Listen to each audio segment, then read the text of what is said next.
Hey everyone, my name is Chris from Meeple Overboard, and this is my top 5 games by Stonemaier Games. This is a list that I put together because, Stonemaier is a very, very popular company out there. They've made several huge hits, several mega hits for a studio with only a handful of games. So obviously they're doing something right in terms of their marketing and their design and their aesthetics and the way that they produce these games. They're known for definitely having some of very excellent production quality, but they are also known for having games that are just solid, huge hits. I didn't count. I didn't count exactly how many they have, but they have multiple in the Board Game Geek Top 100. There is one that's just been shooting up very rapidly and everything, so obviously some very popular games that come out of this studio. So I'm going to go ahead and talk about my personal 5 favorite, which may not correspond to your personal 5 favorite, and that's okay, because it won't. I can guarantee you that no matter what your tastes are, you're going to look at my list and say, oh, that's wrong, Chris, right? This is supposed to be up here, or this is supposed to be up there, whatever it may be. So I'll go through mine, and then if you are live in the chat, or if you are watching this after the fact, go ahead and post and comment what some of your favorites are, especially the ones that maybe I didn't include on my list, or tell me why I'm 100% correct, why I'm utterly brilliant and the best, most intelligent, brightest, and handsomest person out there doing these top 5 lists. So let's go ahead, and I'll start with my number 5. My number 5 is Tapestry. This is one that I quite like. It is not my favorite of the games in this style or this theme, the idea of like building up a civilization, but it has a very simple conceit to it. Its core idea is that every turn you go up a track. There's 4 different tracks representing military and technologies and science and exploration, and they tend to pair well together kind of across the board, military on one side and exploration on the other. You can't conquest what you don't know is there. And then science and technologies go together well. The one thing that kind of holds us back from being an even greater game for me is that despite the number of times we've played it, I feel like it's so easy to kind of fall into those like pick tracks on opposite sides of the board from each other, and you really benefit from specializing. You want to get very far on tracks. Now, that's not to say that I've cracked the code of the game, because I'm obviously not the best player of this game out there, because the score track goes up to like a 400, like plus 400, and loop around for another 100 points, and I've gotten nowhere close to 400 points. We've gotten close to 250 to 300, I think, once. So I'm obviously not cracked the game, and so I'm not going to say that I'm an expert or that the game is flawed or whatever for that reason, but I find myself kind of defaulting to kind of picking 2 opposite tracks, and when I try to kind of mix things up on which tracks I combine together and how, then I tend to not do as well. So I don't know. I'm hoping that the expansion makes this a bit more interesting. We've got in a copy of that the plans and ploys, plots and plans, plots and ploys, potholes and pumpernickel expansion, and 10 new factions. That would be kind of cool. And so I would like to see something more, some more variability, some more variety with the game, but it's very smooth. It's relatively easy to play and very intuitive. Once you've played a few times, or once you've played a few rounds, you look at the spaces and see what they do, and you're like, I want to move up this track to get here, and move up this track to get these things, and I see how they kind of intermingle with each other, at least enough to have a functionally good first game, but I'm sure that there's more that's going to reveal, so I'm still kind of in this fun exploration phase of Tapestry, and an expansion will help me to have more to explore. So that's why it comes at my number 5, a game that I do have a few complaints about, but I do genuinely enjoy. So let's move along to number 4 then. What beats this out? This is My Little Scythe. I know it's a kid's game, I know, but it's also a really good family game. We've played this with our daughter since before she turned 5 years old, right? She was 4.5-ish, on the upper echelon of 4.5 when we first started playing this with her. And we thought, I wonder if she could handle this, because it's not that complex, and she could handle it. I think the box said something silly on it, like ages 8 plus or 10 plus or something. And here's a little secret that I've learned, is that many companies will not put like ages 5 plus or 4 plus on a box unless they're absolutely certain that they need to get people to come play that game, because the safety testing is different on toys and board games and stuff based on what age you put that at. So some games will put like age 13 plus on it because they don't want to do any safety testing for kids. The kid's not going to choke on these pieces, like that type of stuff. So anyway, My Little Scythe is playable with fairly young children if you've exposed them to board gaming in general before. And that's one of the things, is that we've played games with our daughter throughout her life, ever since she was younger, playing some of those very easy My First Haba games and that type of stuff. So she understands turn taking. She understands that she's not going to win all the time. And so this was one of our first games where there's actually the ability to fight, directly fight each other. And fighting in this game happens almost as much as it happens in the original Scythe, right? And I would venture to say fairly less, too, because you can only get one trophy for winning a pie fight in this game. But kids get it. Kids like that tension. My kid has loved when she wins, which is frequently, by the way, when she wins by like doing all these great things, and then she looks over at me and she says, "I'm gonna pie fight you." Take the move action, boom, boom, right? This is Scythe. This is all the things that I think are clever and good about Scythe, but condensed and not as long and clunky and not as many pieces, and it's cuter and it's more enjoyable. And here's the coolest part about this. This is not a game that I can just win. It's not a game that I have to actively hold back on so that my daughter can try and win. I have genuinely, in earnest, lost this game to her because I give her a little bit of advice here and there, right? When Wendy and I play together, three of us, pretty frequently, we'll give her like options, like, oh, you can choose to do this or you can choose to do this. That choice is yours. These are like two probably good choices to make. And she has won. I would say at least 70% of the times that we've played this game, and it's been a lot because she likes it. And because she likes it so much, I like it so much. It's not a game it's not a kid's game that I have to hold back on so my kid can have fun and have a few turns that are meaningful. She just rocks it. And when she loses pie fights, and when she loses the game and everything, she's been an incredibly good sport about it. And part of that is the function of the child, but part of it I think is the function of how fun the game is. And I think the game is plenty fun for her. So therefore the game is plenty fun for me. I really genuinely enjoy My Little Scythe. So coming up at number 3, this is a game that I think is the most underrated game of the Stonemaier Games catalog, and that is Between Two Castles of Mad King Ludwig. Now, if there were points for length of board game names that were unnecessary, I think that this comes in second place. I think number 1, there's a yellow game called The Legend of the Cherry Tree That Blossoms Every 1,000 Years, or something like that. It's ridiculous of a title. So anyway, Between Two Castles of Mad King Ludwig, this is the smash-up game of Between Two Cities, a Stonemaier Games title, and Castles of Mad King Ludwig, which already had kind of a long name, which was by Bezier Games. And the designers of Between Two Cities, who were not James Stegmaier, they said, hey, we want to do something where we kind of mix these universes together.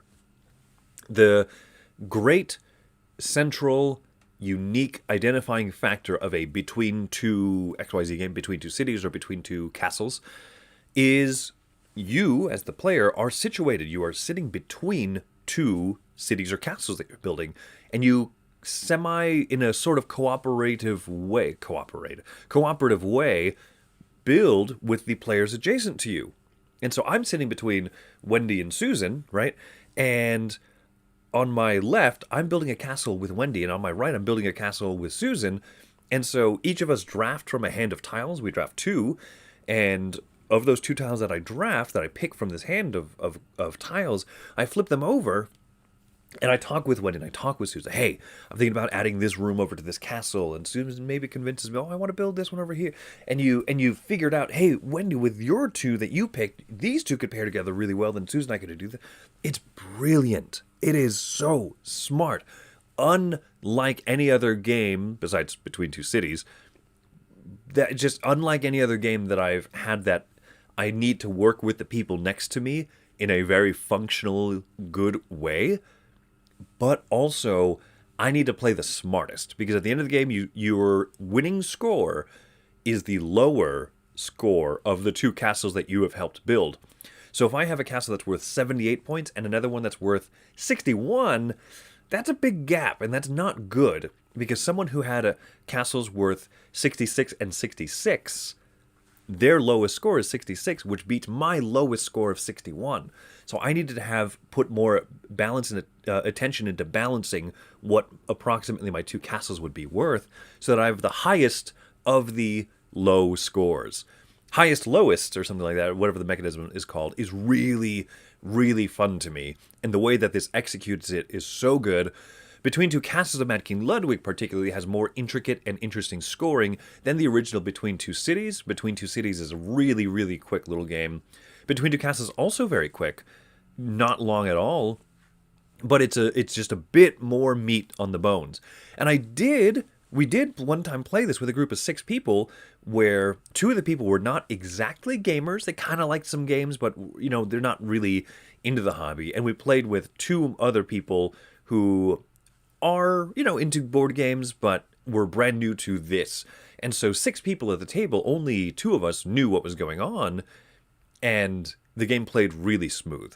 Because once you have people talking together and working together, then more brains come together for good ideas, right? That's one of the complaints when you have a fully competitive game where there's seasoned players and there's non-seasoned players, and there's no, do you reach across the table and say, oh, maybe this is what you could do on your turn, blah, blah, blah, right? But when you have people collaborating together in that clever way, it works well. So even as a somewhat gateway kind of a game, Between Two Castles works really well. So that's my long-winded explanation of why I think Between Two Castles is so brilliant and criminally underrated. This thing is just not sold well. Out of all the Stonemaier Games catalog, I feel like this is the one that, if you haven't tried, you really ought to. It's wonderfully clever. So, moving along to my number 2 favorite Stonemaier games, and that's Charterstone. Charterstone is the worker placement legacy game. It has a story. I'll say that. It has a story in there somewhere, and it's just, at best, fine. Right? Predictable and not that interesting. Nothing really big happens in the story, but that's not why you play Charterstone as a legacy game. You play Charterstone as a legacy game because it starts off as an incredibly simple worker placement game. Very, very simple, but it has a few unique twists here and there, like the idea that your workers can bump other workers out of spaces, but then your opponents get those workers back, so they'll have more actions quicker and sooner. So it behooves you to try and go to maybe what you expect to be the most popular spot to kind of get bumped out of there. Woo! I get more worker actions before I have to take a turn to pull back both of my workers, right? Only 2 workers. But over the course of the game, rules change, and so all of a sudden you have a big worker and a grande and a little worker, and sometimes your grande worker is more special for some reason or whether. And you're like, oh, that's cool that they included something up front, like a grande and a small worker, and then over the course of the game, it starts to unfold why those are important, why they're different. Hey, here's some new mechanisms. Hey, you took one of the actions that lets you rip open, it lets you open a treasure chest, which means to dig into a box of cards, a card index, and pull out card 47. Woo, I get to build this thing. I get this new thing that's unique to me. And of all of the legacy games, this is one of the most mechanically variable games out there, where I might get card 47 pretty quick in my campaign. And you might play and also be the green faction, and you just never choose to get card 47 out until like the last game or 2 or whatever. It will be incredibly different, the order that things come out, the way that you build up these maps permanently of your city, of your charter in the city of Charterstone or whatever, right? But Charterstone's really good. If you go into it expecting any semblance of an interesting story, don't. Just do yourself a favor and just don't. But if you want a legacy game that increases so much mechanically over the course of everything and becomes a really fun, full-fledged, good weight worker placement game, Charterstone's worth it. There's also a good digital implementation from what I've seen. It's gorgeous. It's beautiful. I've not tried it digitally, but if you don't want to go through the box and the effort of that and having the consistent game group and all that stuff, I mean, try digitally. That would be my guess. So I'm gonna go ahead now onto my last one, my number one game. Like I said, there's multiple games that could easily fit at any person's number one favorite Stonemaier game. I'm gonna go with mine, and many of you will disagree with me, and I hope that the internet does that internet-y thing and tells me that I'm, my intelligence is below average and that my appearance is less than appealing and that my weight is higher than it should be. So go ahead, internet, and get your worst ready, because my number one game is Viticulture. Not Scythe, not Wingspan, not Euphoria, right? Not Pendulum, but Viticulture. Viticulture is fantastic, particularly the Essential Edition. I've never tried the first edition.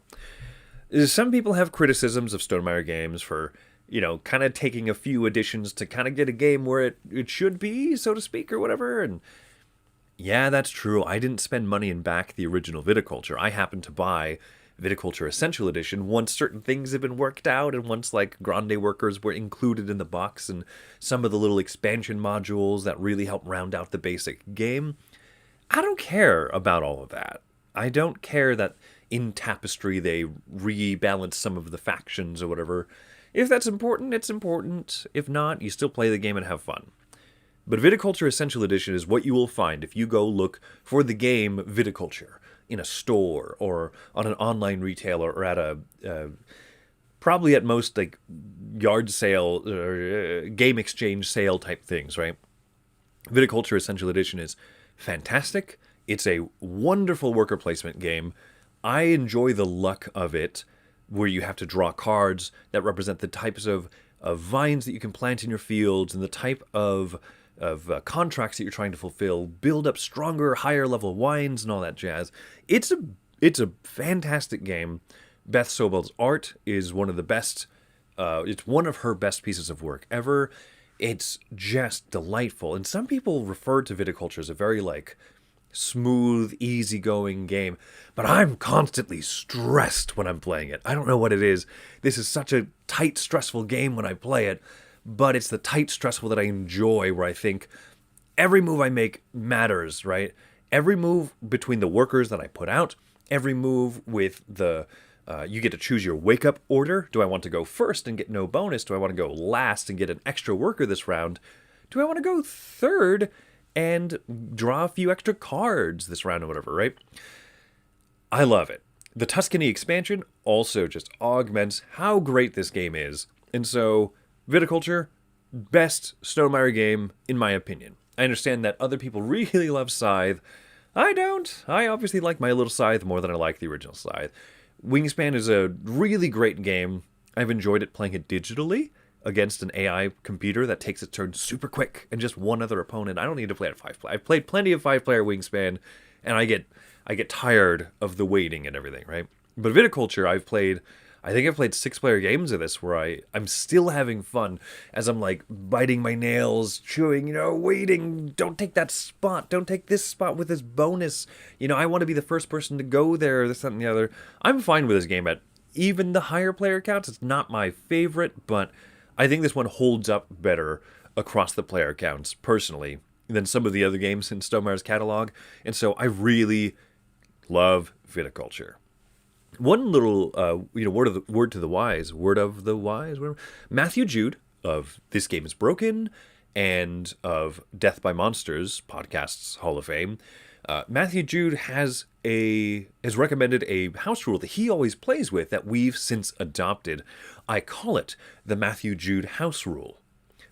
I don't know if it's his or somebody else's, but every time you take an action of Viticulture that requires you to that you get the benefit of drawing a card, or every time you take a bonus that lets you draw a card, you draw 2 cards, you draw an additional one, and then discard. If you take an action that lets you draw 2 cards, right, you draw 3 and then discard one of those.